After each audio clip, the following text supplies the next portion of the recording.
The emergency room went quiet in a way no one could explain. Monitors still beeped. Fluorescent lights still hummed.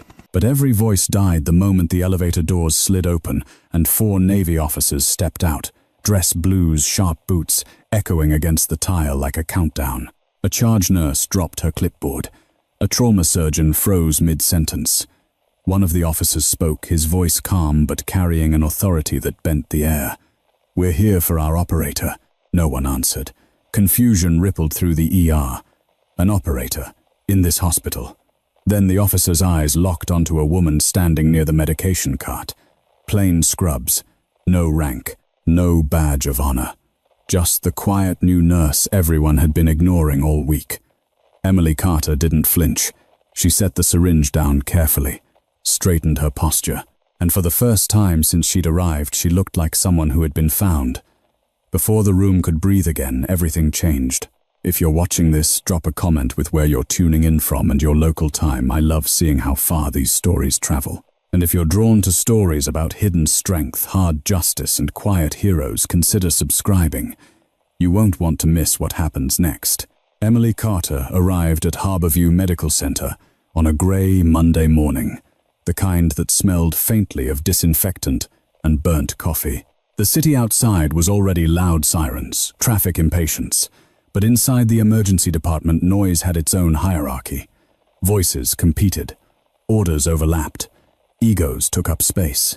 Emily took up very little. She wore standard navy blue scrubs, hair tied back with surgical precision. Her shoes were clean, her badge freshly printed. Emily Carter, RN. Nothing else. No pins, no embellishments, no attempt to stand out. The charge nurse skimmed her paperwork without looking up.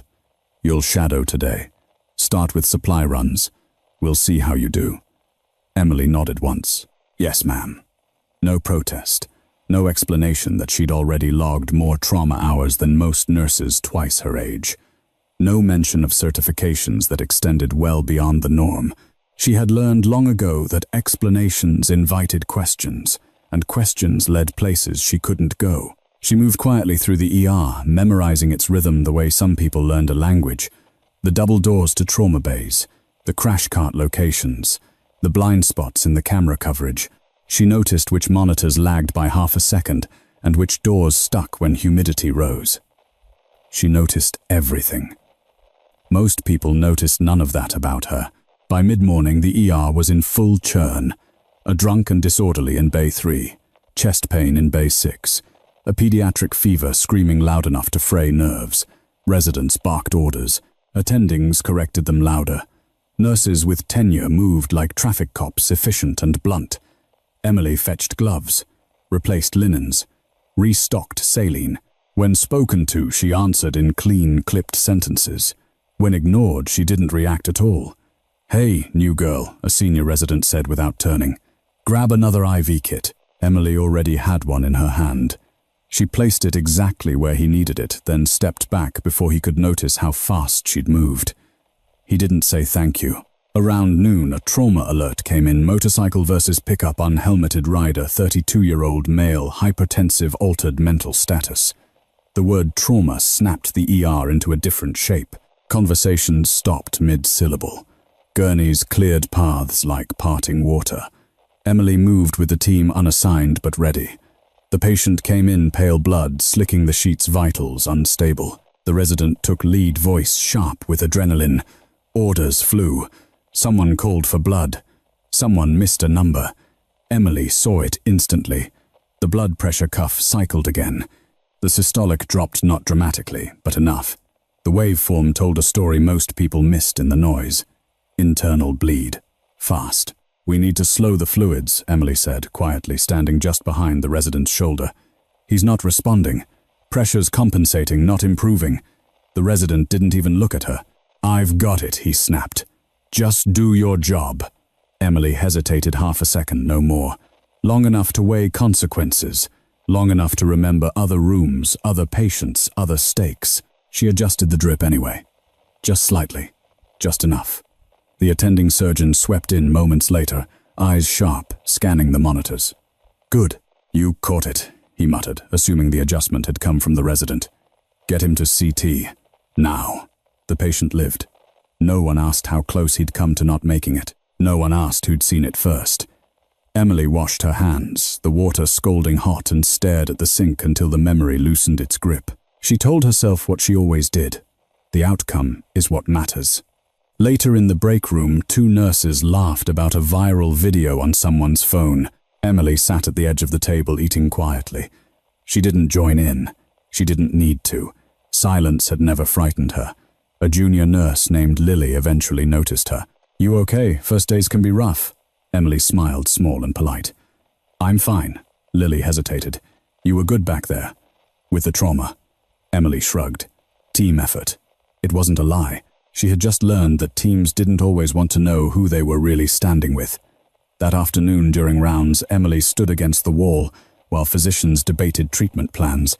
She watched hands instead of faces. Hands told the truth. Who was nervous, who was bluffing, who didn't know. At one point, a resident ordered a medication that made Emily's jaw tighten. "That dosage is high for his weight," she said softly. The attending sighed. "We're on a schedule here." Emily didn't push. She adjusted her stance, eyes flicking to the chart. 180 pounds. Borderline renal numbers. She did the math without thinking. When the medication arrived, she double-checked. Slowed the push. Just enough. The patient stabilized overnight. Emily went home alone, the city lights blurring past her windshield. Her apartment was spare, clean. A place designed not to hold memories. On the kitchen table lay an envelope she hadn't opened in weeks. Government letterhead return address she could recite from memory. She left it there.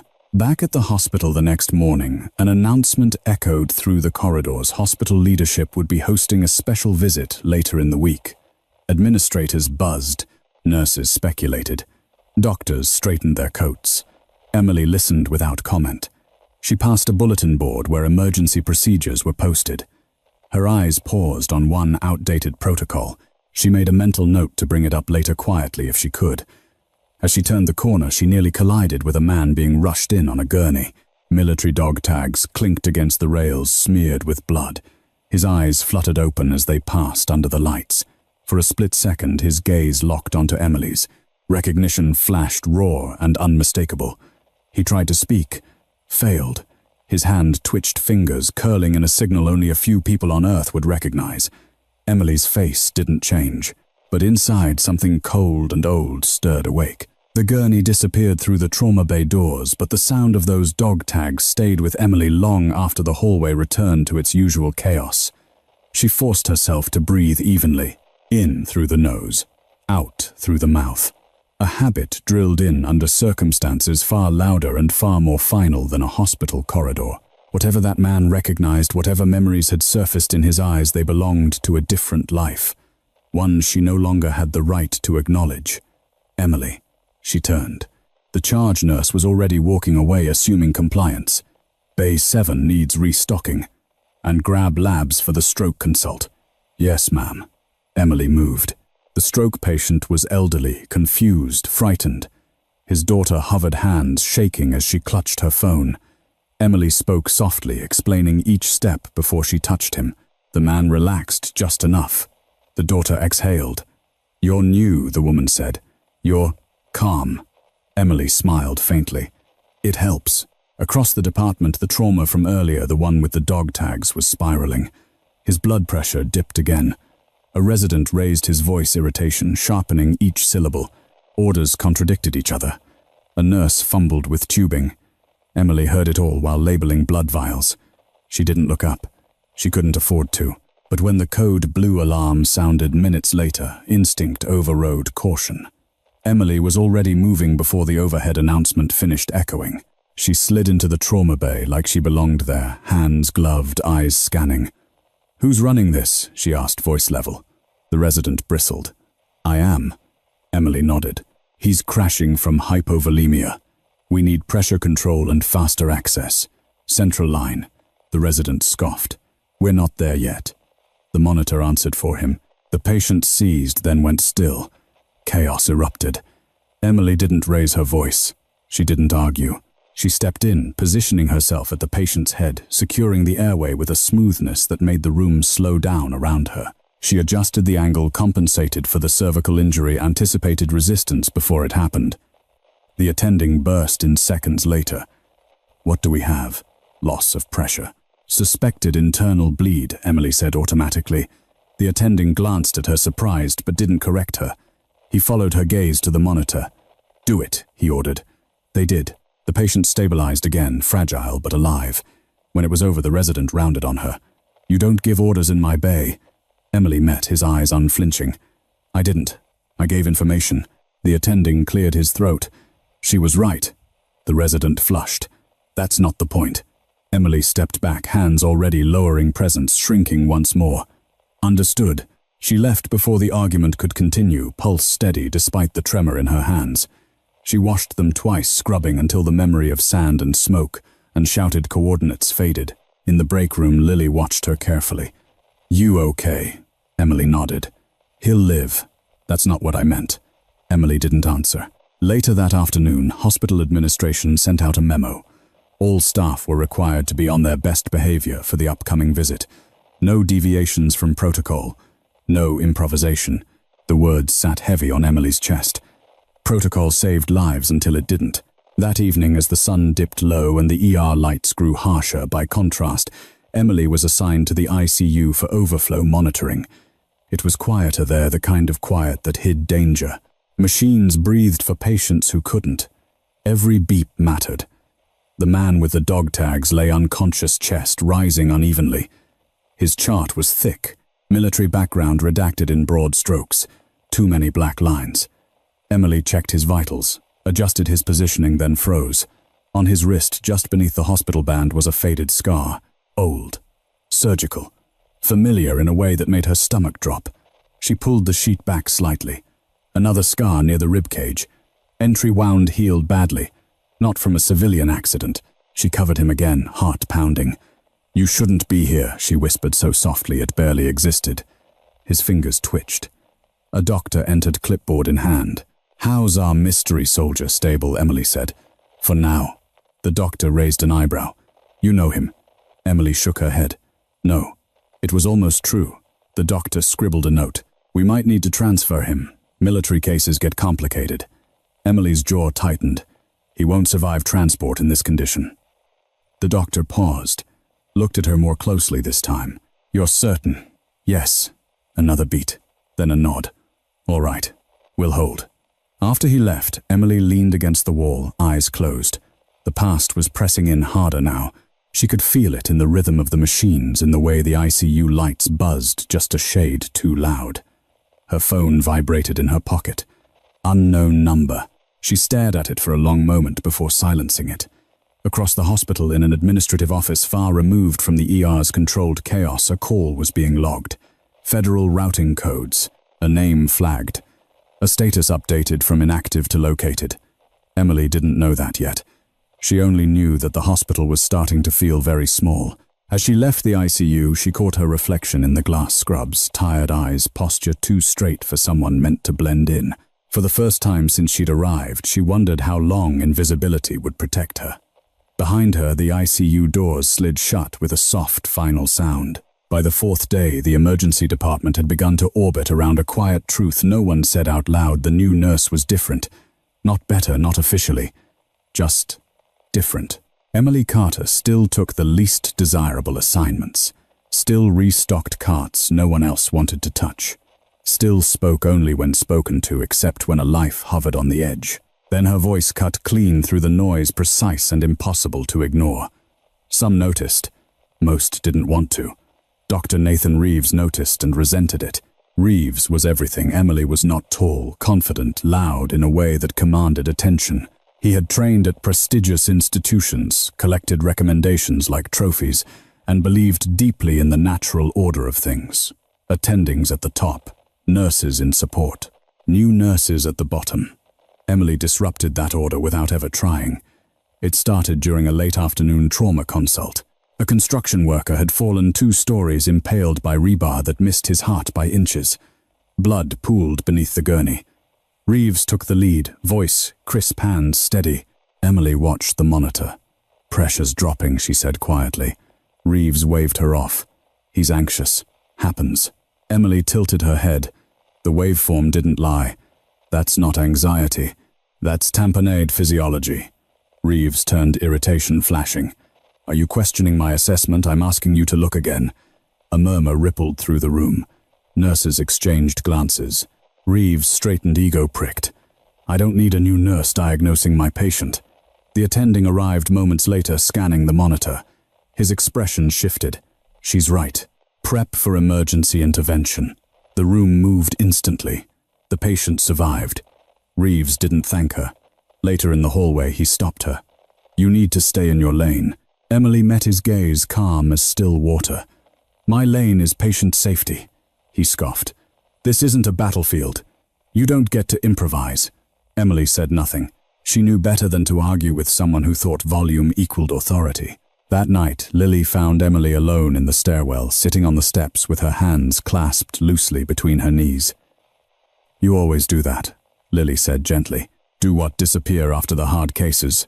Emily considered the question. Old habit. Lily hesitated. Were you military? The question hung there fragile. Emily's eyes lifted slowly. No, it was a clean answer, not a full one. The following morning brought a multi-vehicle pileup on the interstate. 6 patients within 15 minutes. The ER strained under the load. Supplies ran low. Tempers ran high. Emily thrived. She anticipated needs before they were voiced. Redirected traffic through the department with subtle gestures. Stabilized 2 patients simultaneously, moving between bays with a focus that bordered on eerie. At one point, a junior resident froze, hands shaking as a patient's airway collapsed. Emily stepped in behind him, voice low. Breathe. Watch my hands. Follow. He did. Later, he whispered, thank you. It was the first time anyone had said it.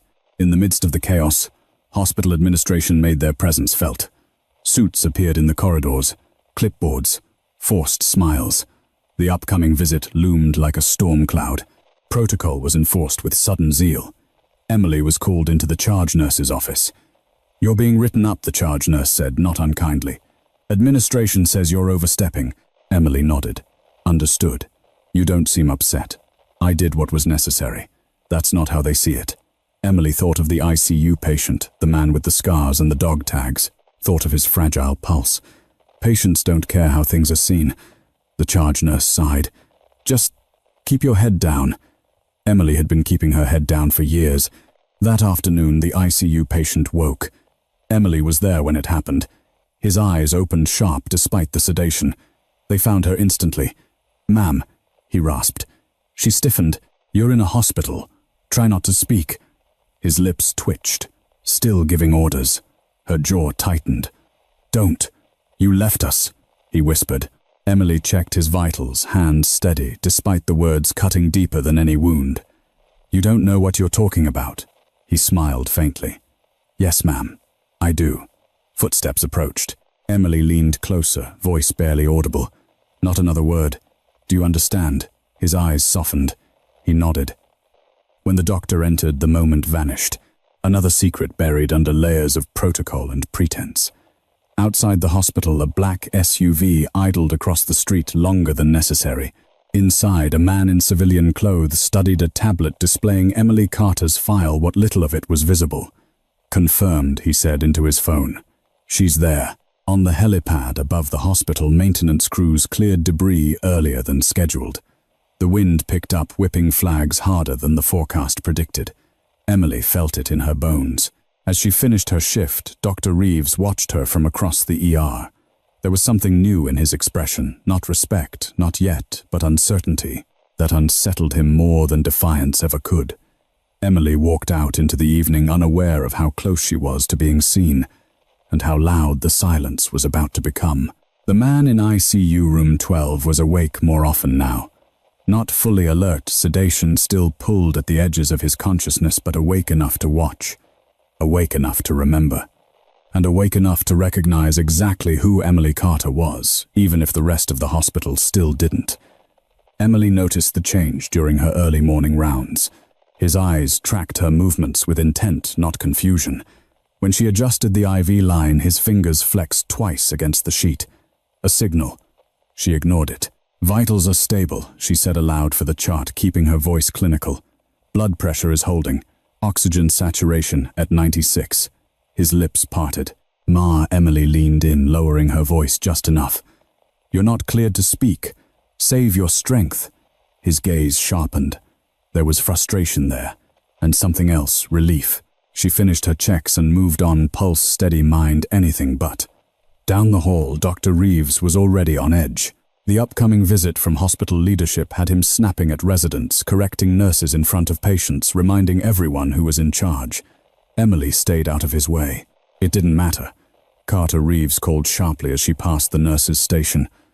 Why was the ICU transfer delayed last night? Emily stopped.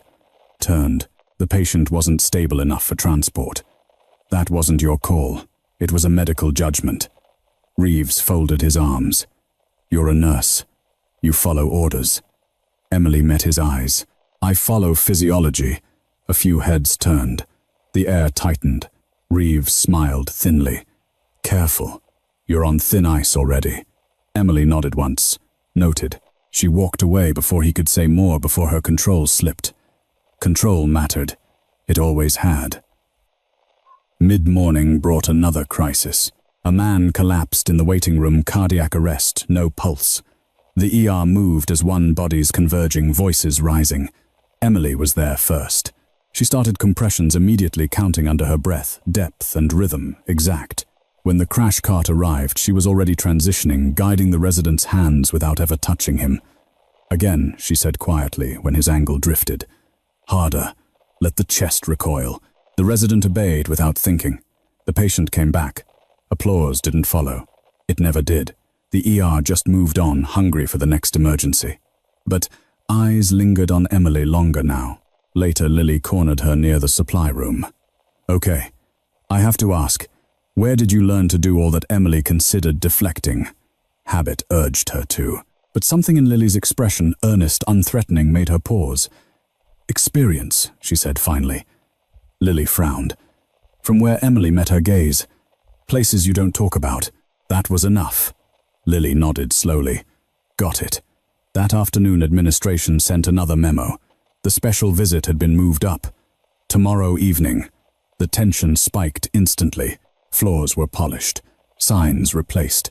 Staff were reminded again about protocol, chain of command, public conduct.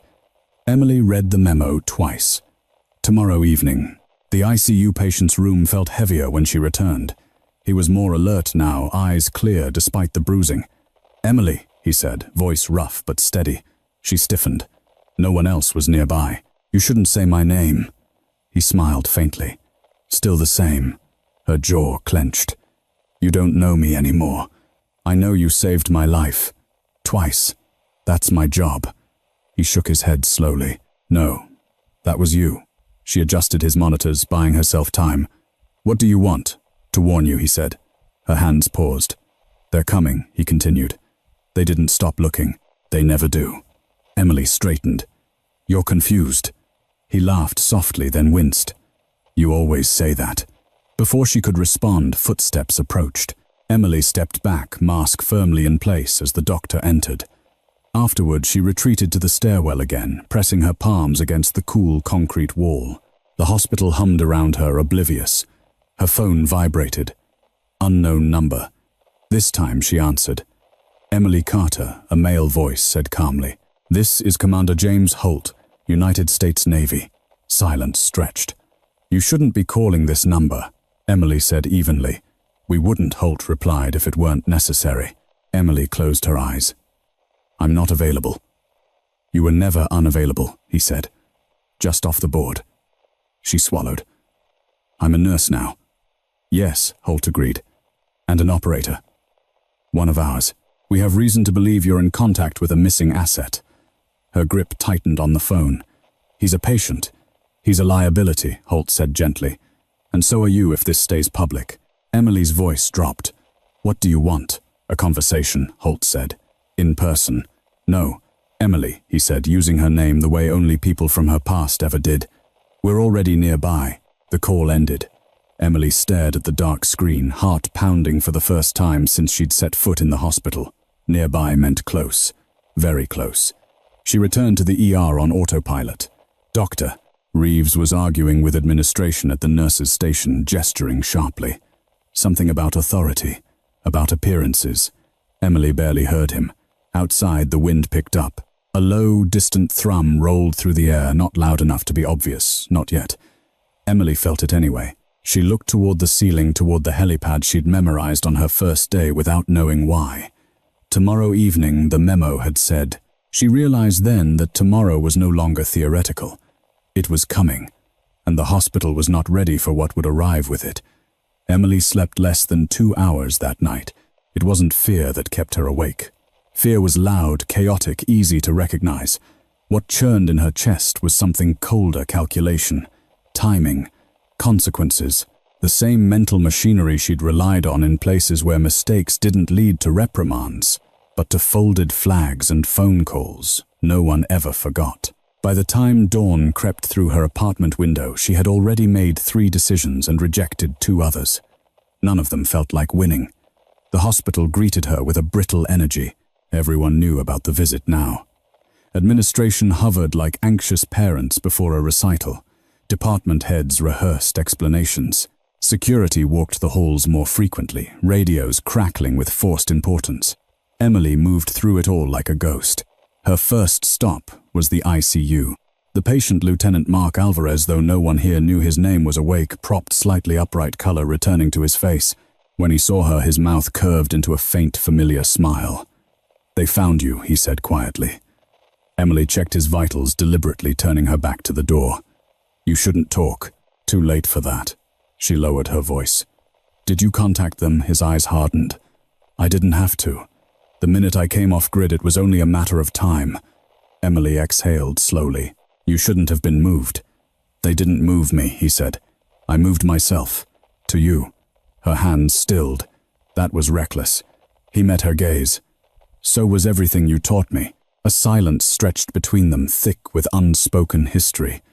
"You need to stay quiet," Emily said finally. "No more recognition. No more signals. You're a civilian patient now." "And you?" he asked. "I'm just a nurse." He studied her for a long moment. "You were never just anything." Footsteps sounded outside. Emily straightened mask back in place. When the ICU nurse entered, Emily stepped aside without comment, her presence shrinking once more. The rest of the morning unfolded in a series of controlled disasters. A patient coded in Bay 4. Supplies ran low after an overnight inventory error. A resident snapped under pressure and had to be pulled from a case. Through it all, Emily worked steady, precise, indispensable, and invisible. Until Dr. Reeves made her visible. It happened during a high-risk medication administration. Emily caught the error before it reached the patient again. She stopped. The infusion flagged the chart and calmly explained the interaction risk. Reeves exploded. "You don't countermand my orders in front of my team," he barked, voice echoing across the ER. Emily didn't raise hers. "It would have caused respiratory failure. That's not your decision." "It was," she said evenly, "or the patient would be dead." The room went still. Reeves stepped closer, lowering his voice. "You think because you've had a few good saves, you get to rewrite the rules." Emily met his gaze. "Rules don't keep people alive. People do." Reeves turned to the charge nurse. "Write her up. Effective immediately. Remove her from trauma rotation." The charge nurse hesitated. "Dr. Reeves now." Emily didn't protest. She unclipped her badge and handed it over calmly. The gesture rippled through the staff like a shockwave. "You're suspended pending review," Reeves said coldly. "Go home." Emily nodded. "Yes, doctor." She walked away under 100 watching eyes. Some sympathetic, some relieved, some confused. None of them knew what had just been set in motion. She didn't go home. Instead, she went to the stairwell that led upward past the floors most staff used toward the restricted levels few ever visited. She climbed until the air grew colder and the hum of machinery replaced voices.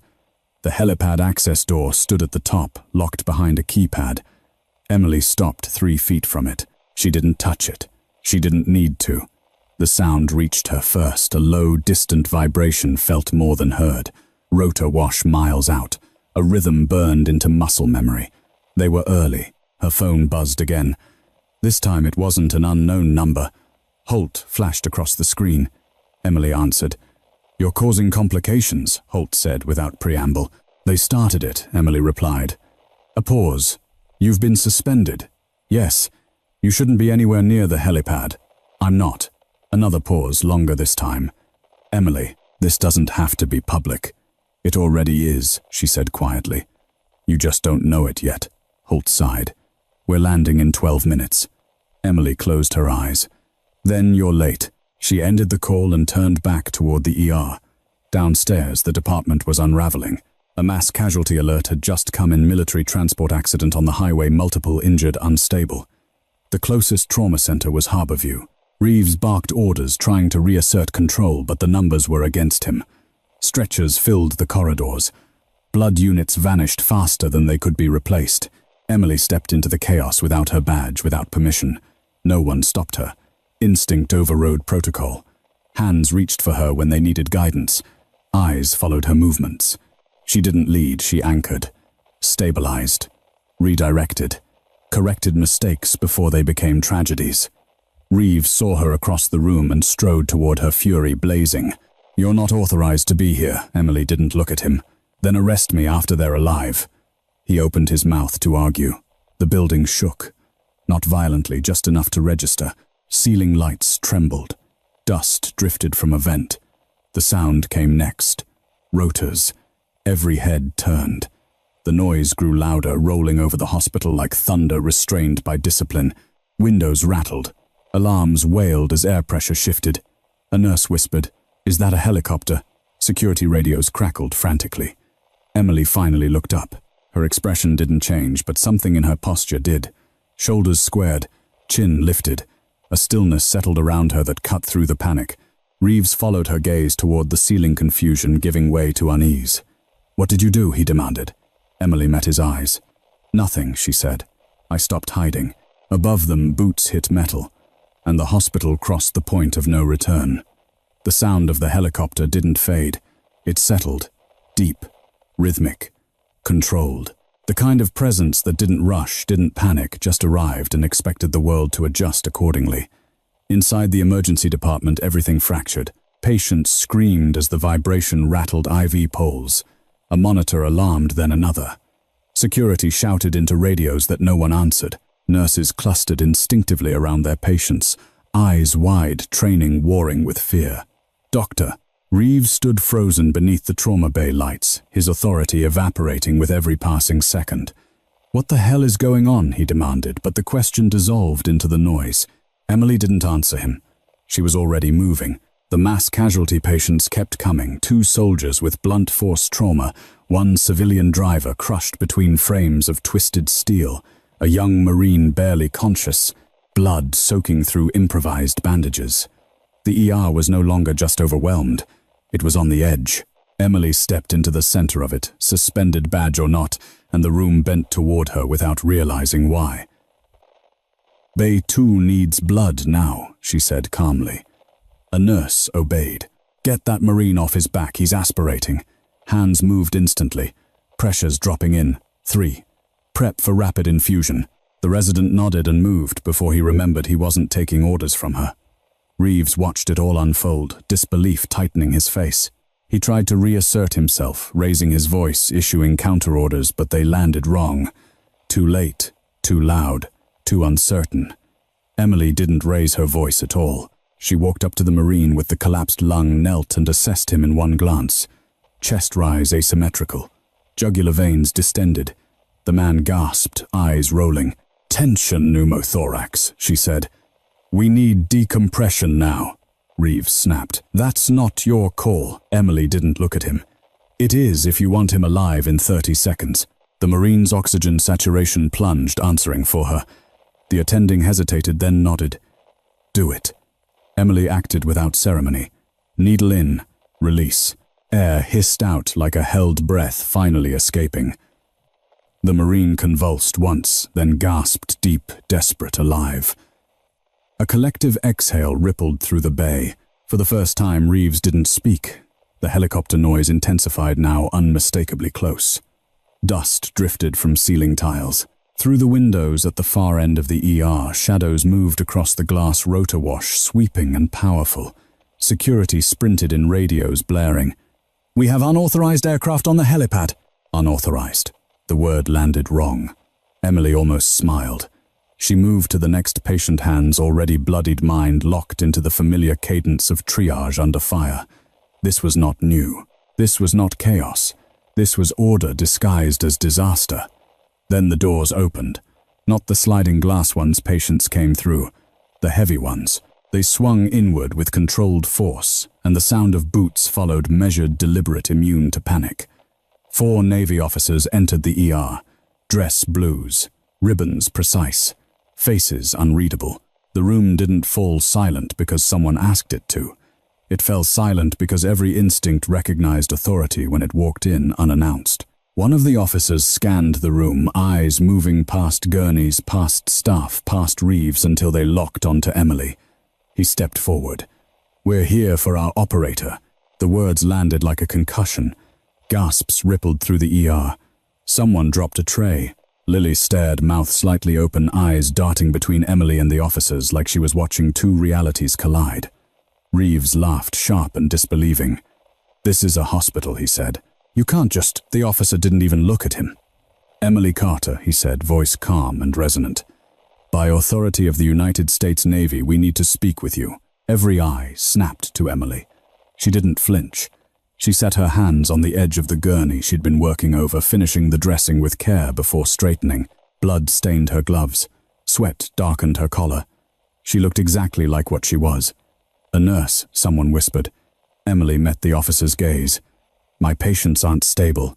"They will be," he replied. "Because you're here." Reeves stepped forward, anger overriding fear. "This woman is suspended. She has no authority." The officer finally turned his head. The look he gave Reeves wasn't hostile.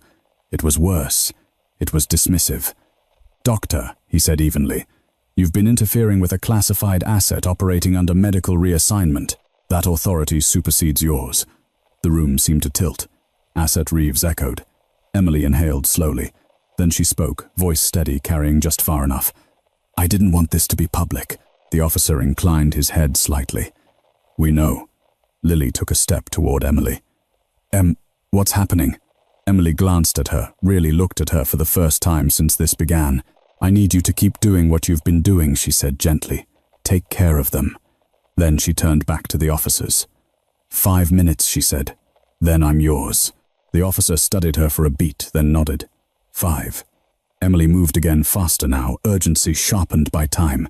She reassigned staff with clipped efficiency, delegating tasks Reeves had never even considered. No one questioned her. They couldn't. When she finished, she peeled off her gloves and disposed of them carefully.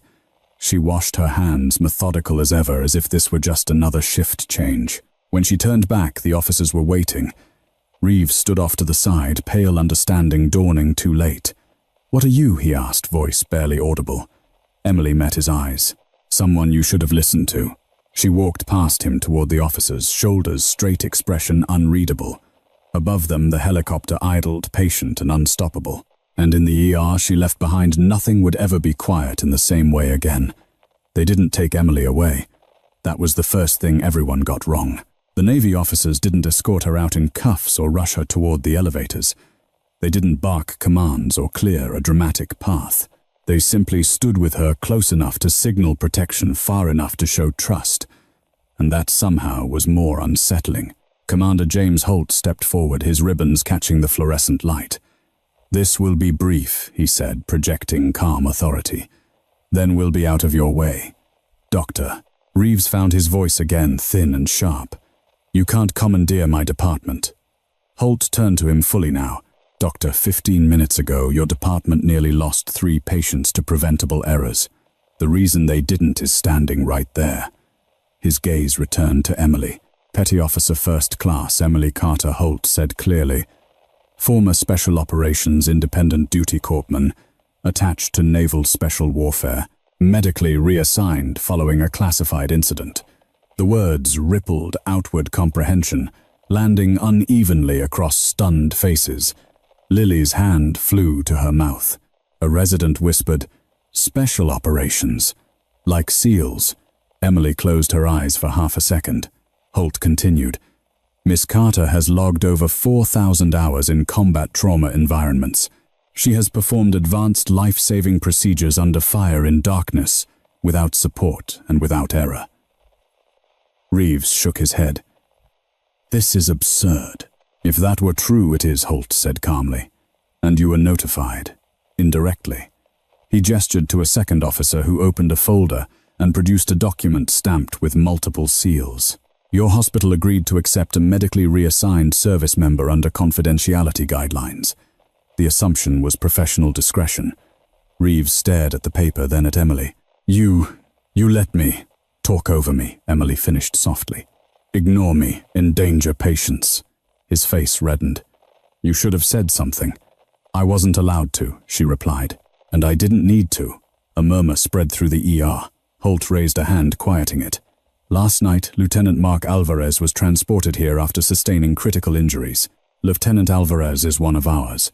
He survived because Miss Carter intervened repeatedly despite being reprimanded for it.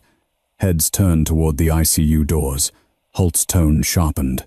Our concern is not only his survival, it's the pattern of interference that nearly prevented it. Reeves straightened, grasping at procedure like a life raft. This is an internal hospital matter. No, Holt said gently. It's a federal one. The word federal hit harder than any accusation. Security stood frozen, unsure who they answered to now. Emily spoke again, her voice steady but quieter. Commander, my patients are stable, Holt said. Thanks to you. He lowered his voice just for her. You did exactly what you were trained to do.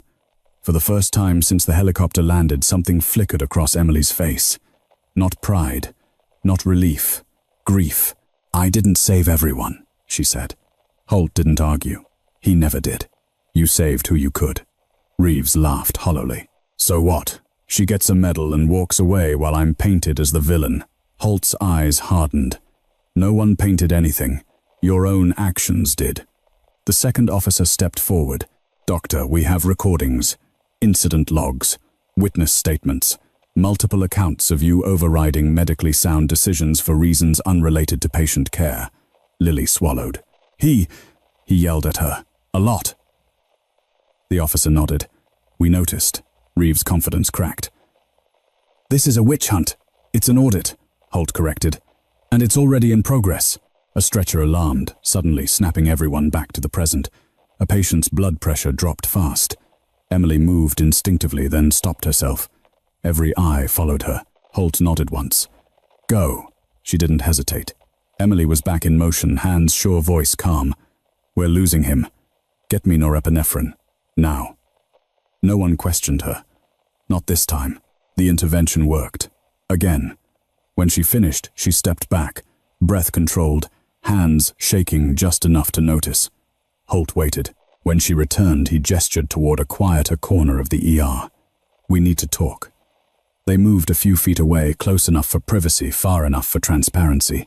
You were supposed to be here quietly, Holt said. I was, Emily replied, until people started getting hurt. Holt studied her. You broke cover. I followed my oath, she said. A beat, then Holt nodded. We're pulling you back. Her jaw tightened. I can't. Emily, there are patients here who still need me, she said, and there are consequences you don't see yet. Holt's gaze sharpened. Such as, she looked past him to Reeves, who stood alone, now isolated by truth. Justice, she said. Before Holt could respond, a nurse ran up breathless. The ICU patient Alvarez, he's crashing again. Emily was already moving. This time Holt followed. They burst into the ICU together. Alvarez was pale, monitors screaming. Internal bleeding worse than before. Prep for emergency surgery, a doctor shouted. Emily assessed in seconds. He won't make it to the OR. The room froze. Holt looked at her. What do you need? She met his eyes. Trust. He didn't hesitate. You have it. Emily took control, directing hands, calling steps, performing a procedure few hospitals ever attempted outside an operating room. The risk was enormous. So was the reward. Minutes stretched. Then stability. Alvarez's chest rose evenly. The room exhaled as one. Emily sagged slightly, catching herself on the bed rail. Holt stepped closer. You just saved him again. She nodded, exhausted. He's earned it. As they left, the ICU hospital administration approached, faces pale. Commander 1 said carefully, "We need to discuss." Holt held up a hand. "You will, with the appropriate authorities." He turned to Emily. This isn't over. She knew that. The helicopter still waited above rotors, turning patiently, and below a reckoning had only just begun. The ER didn't return to normal after the ICU doors closed. It couldn't. The air itself felt altered, heavier, charged with the awareness that something hidden had been dragged into the light. Staff spoke in quieter tones. Movements were careful, as if the building might be listening. Dr. Reeves stood near the nurse's station alone now. Conversations curved around him. Eyes slid away. The authority he'd relied on, like oxygen, had thinned, leaving him exposed. Commander Holt addressed hospital leadership in a low, controlled voice just outside the ICU. Words like review jurisdiction and mandatory reporting threaded through the murmurs. A legal counsel arrived, then another. Phones buzzed, doors closed. Emily sat on a bench in the corridor, forearms resting on her thighs, gaze unfocused. The adrenaline that had carried her through the last hours drained away, leaving ache in its wake. She felt every bruise she'd learned to ignore, every old injury that flared when the storm passed. Lily approached slowly, as if afraid Emily might vanish if startled. "Are you okay?" Emily nodded. "He's stable." "That's not what I meant." Emily looked up then. Really looked. Lily's eyes were wet, not from fear, but from the shock of re-seeing someone she thought she knew. "I didn't lie to you," Emily said gently. "I just didn't tell you everything." Lily swallowed. "They called you an operator." Emily's mouth curved barely. "I don't use that word anymore." "What word do you use?" Emily thought of the ICU room. The beeping monitors. The hands that trusted her without knowing why. "Nurse," she said. "It's enough." Across the corridor, Holt finished speaking and turned toward her. He didn't rush. He never did. When he reached her, he lowered his voice. "They're opening a formal inquiry," he said. "The hospital, Dr. Reeves. The chain of decisions." Emily nodded. "Good." Holt studied her. "You knew this would happen." "Yes." "And you stayed anyway." "Yes." He sighed, not in frustration, but in reluctant respect. "You could have called us sooner." "I didn't want them to come like this," Emily said. "I wanted the patients to come first." Holt glanced toward the ER, where staff moved with renewed purpose, quieter, now sharper. They did. A commotion rose near the administration offices. Dr. Reeves emerged, flanked by 2 hospital executives and a woman in a tailored suit, legal counsel. His face was tight, color drained. He spotted Emily and stopped. "This is your fault," he said, the words brittle. "You could have prevented this." Emily stood slowly. "I tried. You humiliated me," he snapped. "No," she said evenly. "You did." Reeves' voice dropped. "You think this makes you better than me?" Emily met his gaze, calm as ever. "No. I think it makes the patients safer." Holt stepped in presence, closing the distance. "Doctor, you're relieved of duty pending investigation." Reeves's eyes flashed. "You can't, I can," Holt replied. "And I am." Security approached, not aggressively but firmly. Reeves looked around, searching for allies. He found none. As he was escorted away, Lily watched, stunned. "I've never seen that happen." Emily exhaled. Neither had I. Hours passed. The helicopter remained on the helipad rotors, finally silent, a looming reminder above the building. Night settled in the city lights, blinking awake beyond the windows. In the ICU, Lieutenant Alvarez stabilized enough to speak again. Holt stood at the foot of the bed as Emily checked the monitors one last time. "You came back," Alvarez said, voice weak but steady. Emily adjusted his blanket. "I never left." He smiled faintly. "You saved me." "Again." "You'll save yourself now," she replied. "That part's on you." He nodded, then glanced at Holt. "They treating you fair," Holt answered before Emily could. "They're starting to." Alvarez's eyes returned to Emily. "They always find us, don't they?" She didn't deny it. "Sometimes." "What happens now?" he asked. Emily looked around the ICU, the controlled quiet, the steady machines. "Now you heal." "And you?" She hesitated. Holt watched her closely. "We're offering reinstatement," he said. "Full medical clearance pending. You've earned it." Emily's chest tightened. "I didn't do this to earn anything." "I know," Holt said. "That's why the offer stands."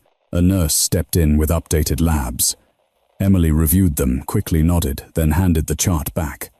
"I need some air," she said. On the roof, the night was cold and clear. The city stretched out below, indifferent to reckonings and revelations. Holt joined her hands in his coat pockets. "You can walk away," he said. "No one would blame you." Emily leaned against the railing. "I walked away once. And I found myself here," she said, "doing what needed to be done." Holt smiled slightly. "You always do." Down below, inside the hospital she had entered as a quiet new nurse, conversations shifted. Names were spoken with new context. Decisions were questioned. A culture cracked just enough to let light in. Emily closed her eyes, listening to the wind, feeling the weight of a chapter nearing its end. She didn't know what she would choose yet, but she knew one thing for certain. She would not be ignored again. Morning arrived quietly, almost apologetically. The hospital looked the same from the outside, glass catching pale sunlight flags, lifting in a mild breeze, but inside, harbor view had shifted. The night had rearranged its hierarchy in ways no memo could undo. Emily returned to the ER at 612A, not in scrubs. She wore plain clothes, a neutral jacket, hair pulled back out of habit. Her badge was still clipped to her bag, unused. Technically, she was suspended. Technically, she had no reason to be there. No one stopped her. The charge nurse looked up as Emily passed the desk. Their eyes met. The woman nodded once, almost imperceptibly, and slid a clipboard closer, an invitation without words. Emily took it. Overnight, an internal investigation had begun. Statements were being collected. Time-stamped logs reviewed. Medication overrides flagged. Doctor. Reeves' name appeared again and again, threaded through incidents that no one had questioned before because questioning him had never felt safe. Now it did. Emily moved through the department with a different kind of silence around her. Conversations paused when she passed, then resumed in lower tones. Some faces held guilt. Others held relief. A few held something like gratitude, awkward and unpolished. Lily approached, coffee in hand. "You're back." "Just helping," Emily said. Lily hesitated. "They're talking about changes, real ones." Emily glanced toward Bay 3, where a patient slept peacefully. Good. In the ICU, Lieutenant Alvarez was improving by the hour. Color returned to his face. The monitors sang steadier songs. When Emily checked on him, he smiled without effort this time. "Looks like you broke the place," he said. Emily adjusted his IV. It needed it. "Command's not thrilled," he added. "They never are." "But they respect you." Emily paused. "Respect isn't what keeps people alive." He studied her. "No. But it helps." Later that morning, Commander Holt convened a closed-door meeting with hospital leadership, legal counsel, and representatives from compliance. Emily wasn't invited. She didn't need to be. The outcomes began to ripple outward anyway. Dr. Reeves was formally relieved of clinical duties pending federal and state review. 2 prior complaints buried for years surfaced. A pattern emerged undeniable now that someone had forced it into the open. The department felt lighter. By early afternoon, a new emergency arrived, one that had nothing to do with helicopters or uniforms or hidden pasts. A 12-year-old boy collapsed at school. Congenital heart condition. No warning. No margin for error. He came in blue. The ER snapped back into urgency. Teams assembled. Pediatric specialists rushed in from other floors. The boy's mother hovered near the doors, hands clasped so tightly her knuckles whitened. Emily stood at the edge of the room watching. She wasn't assigned. She wasn't supposed to step in. The monitor stuttered. The child's rhythm spiraled. A resident faltered voice shaking as he called out drug dosages. The attending hesitated, eyes flicking between screens. Emily moved. She didn't announce herself. She didn't raise her voice. She stepped beside the resident, placed a steady hand on his shoulder and spoke softly. "Breathe. Look at the interval. It's not what you think." He followed her gaze. His eyes widened. "You're right. Adjust," she said. "Now." They did. The rhythm stabilized. The room exhaled. The attending looked at Emily, recognition sharp in his eyes. "You should be running this." Emily shook her head. You are. He nodded, accepting the correction. Outside, the boy's mother cried quietly, relief shaking her frame. Lily handed her tissues, eyes shining. Later, as the adrenaline faded, Holt found Emily near the windows overlooking the city. You can't keep doing this in the margins, he said. Emily didn't turn. Someone has to. You don't have to be that someone, he replied. Not alone. He handed her a folder. Inside was an offer. Reinstatement. A formal role bridging military trauma expertise and civilian emergency medicine. Protections. Transparency. Choice.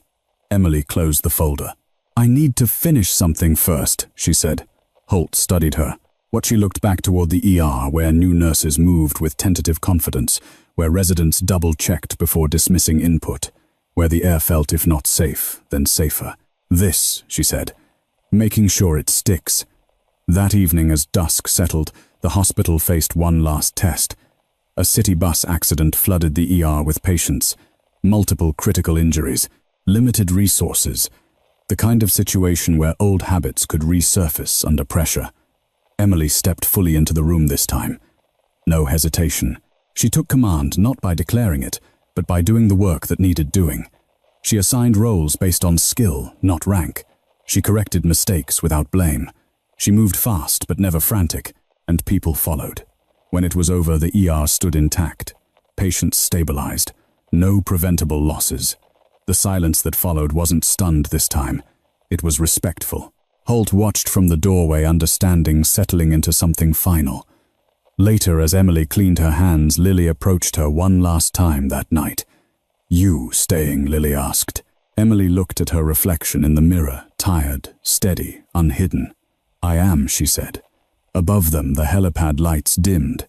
The helicopter was gone, now its work complete.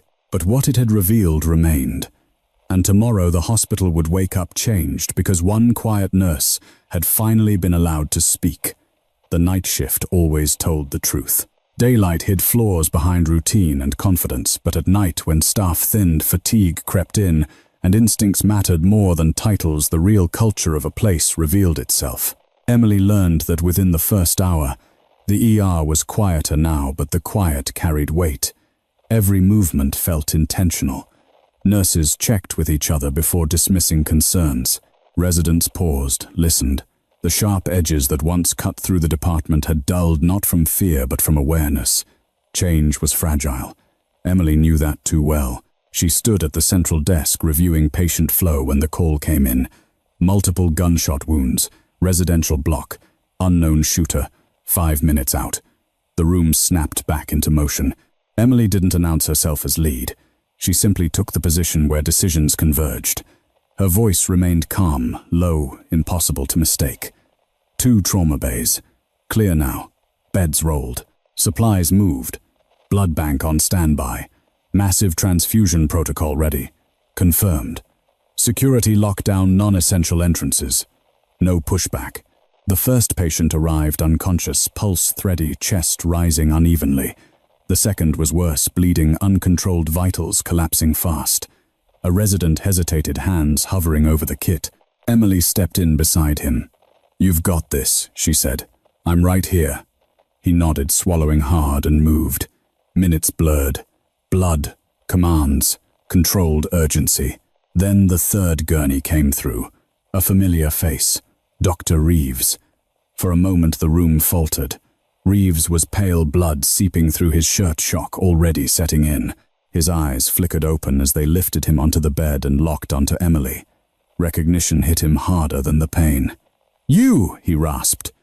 Emily didn't react. Not outwardly. Inside, something complicated tightened. GSW to the abdomen, a paramedic shouted. Possible arterial bleed. Emily assessed in one glance. Entry wound angle blood loss. Bad, but survivable. Get pressure here, she said, placing gloved hands where they mattered. Prep for emergency surgery. A nurse hesitated. That's Dr. Reeves. Emily didn't look up. Tonight, he's a patient. Reeves coughed weakly. You don't get to. Emily leaned closer, voice steady. I do, and I will. The resident looked between them, uncertain. Emily met his eyes. Do your job. He did. As they worked, Reeves' breathing grew shallow. Panic flickered across his face, the same panic he'd dismissed in others for years. "You hate me," he whispered. Emily tightened the dressing. "No, you should," he insisted. "After everything." She shook her head once. "This isn't about you." He laughed weakly. "Figures. They stabilized him enough for transport." As they wheeled him toward the OR, Reeves caught her sleeve. "Why?" he asked. "After what I did. Why help me?" Emily stopped. The hallway was quiet, the kind of quiet that pressed in close. Because she said softly, "Patients don't earn care. They receive it." His grip loosened. In the OR, surgeons took over. Emily stepped back, hands shaking now that the moment had passed. Lily appeared at her side, eyes wide. "You okay?" Lily asked. Emily nodded slowly. "I am now." Hours later, the crisis ebbed. The shooter was in custody. Patients stabilized. The ER breathed again. Word filtered back, Reeves survived surgery. Critical, but alive. No one celebrated. No one mourned. Justice, Emily knew, wasn't about outcomes that felt good. It was about outcomes that were fair. Commander Holt arrived near dawn, his presence quieter, now almost human. "I heard what happened," he said. Emily didn't look up from the chart she was finishing. "He needed help." Holt studied her. "You could have stepped away." "I could have," she agreed. "And you didn't." "No." Holt exhaled. "That tells me everything I need to know." He handed her another document, simpler than the first. A single page. Official appointment. Immediate effect. Emily read it once. Then again. "You don't have to sign now," Holt said. She picked up the pen anyway. As she signed, the weight she'd carried for years shifted, not gone, but balanced differently. When she finished, Holt nodded. "Welcome back. On your terms." Emily met his gaze. "That matters." Morning crept in through the windows, pale and tired. The ER looked worn but intact, like a place that had survived something important. Emily walked the department one last time before heading out, checking on patients, nodding to staff. The respect she received now wasn't loud. It was real. At the exit, Lily caught up with her. "You're coming back tonight, right?" Emily smiled just a little. "I'll be here." As she stepped outside, the city stirred awake, unaware of the reckoning it had just slept through. Behind her, Harborview stood changed, not perfect, but better. And for the first time in a long while, Emily Carter allowed herself to believe that staying might be just as brave as leaving. The hospital exhaled slowly over the next 48 hours. Not all at once, not cleanly, but steadily, like a body relearning how to breathe after trauma. Emily returned for her next shift in scrubs again. No ceremony, no announcement, just the soft click of her badge at the security gate and the familiar scent of antiseptic in the halls. People noticed. They always would now. But they didn't stare. They didn't whisper. They nodded, made space, listened. That mattered more. Dr. Reeves remained in the ICU stable but sedated, a living reminder that authority could bleed just like anyone else. Investigators came and went, quiet and thorough. Statements were taken, timelines reconstructed, decisions weighed without ego. Emily avoided the administrative floors. Her work was elsewhere. In Bay 5, an elderly woman gripped Emily's hand during a painful procedure, whispering thank yous between breaths. In Bay 8, a young resident asked politely if Emily could double-check his plan. In Pediatrics Overflow, a frightened child calmed when Emily knelt to eye level and explained the machines like they were friends. Small moments. Real ones. Commander Holt visited once more before leaving the city. This time he wore civilian clothes. The weight of rank replaced by something closer to pride. "You did what you always do," he said quietly as they stood near the windows overlooking the city. "You made the place better, then tried to disappear." Emily smiled faintly. "Old habits. You're not off the board anymore," Holt said. "You're choosing where you stand." Emily looked out at the traffic far below each car, carrying its own unseen urgency. "I know." He nodded once. "If you ever need us, I know," she said again. "Thank you." Holt hesitated, then extended his hand, not as a commander, but as a man who had seen what she carried. Emily shook it. When he left, the hospital felt quieter but not emptier. That evening, Lieutenant Mark Alvarez was transferred out of the ICU. Strong enough now to joke, weak enough to still need help. Emily walked alongside the gurney as he was wheeled toward recovery. "You staying?" he asked. Emily adjusted his blanket. For a while, he smiled. Good. They need you. She met his eyes. So do you. He squeezed her hand once, then let go. As the days passed, policies changed. Quietly. Intentionally. New reporting systems. Clearer escalation paths. Training sessions where nurses spoke and doctors listened. A culture nudged, not forced towards something more honest. Emily never took credit. She didn't have to. One night near the end of her shift, Lily joined her on the roof. The city lights shimmered below, distant and forgiving. I used to think strength was loud, Lily said. Like confidence, titles, being the one who talks the most. Emily leaned against the railing. A lot of people do. And now Emily considered the question. The memories, the cost, the choice to stay. Now I think strength is doing the right thing when no one's watching, she said. And doing it again when they are. Lily nodded slowly. I'm glad you're here. Emily looked back at the hospital doors glowing softly behind them. So am I. Near midnight, a trauma alert sounded. A routine one. No helicopters, no uniforms, just need. Emily turned and headed back inside, footsteps, steady, shoulders relaxed. She moved through the ER like she belonged, because she did. In Bay 2, a nurse caught a subtle change in vitals and spoke up immediately. A resident listened. A life was spared without drama. Emily watched from the edge of the room and felt something unfamiliar settle in her chest. Peace. Not the absence of conflict, but the presence of trust. When her shift ended, Emily changed quietly, washed her hands one last time and paused by the exit. The hospital hummed behind her, alive and imperfect and worth protecting. She stepped outside into the cool night air. No rotor noise, no sirens, just the city breathing.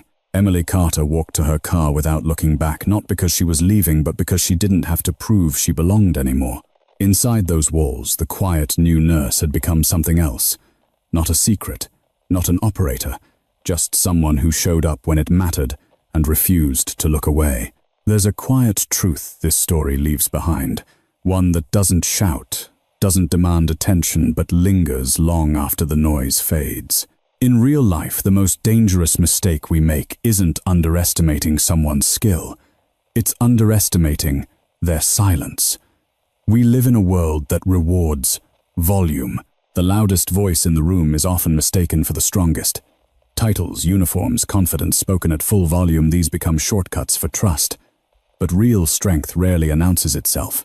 It shows up early, stays late, listens more than it speaks, and acts when it matters, especially when no one is watching.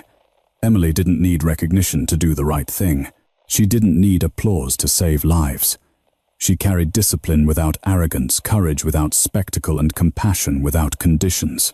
Even when she was dismissed, corrected, or pushed aside, she chose integrity over ego. And when the moment came when silence could no longer protect others, she stood her ground. That's the lesson. True character is revealed under pressure, not in how loudly we defend ourselves, but in how faithfully we protect others. Not in how often we're praised, but in what we do when praise never comes. So the next time you encounter someone quiet, reserved, or underestimated, pause. Listen. You may be standing next to a strength the room hasn't recognized yet. If this story resonated with you, I'd love to hear your thoughts. Drop a comment below what part of this story stayed with you the most. And if you believe stories like this deserve to be told, don't forget to subscribe. There are more quiet truths waiting to be uncovered.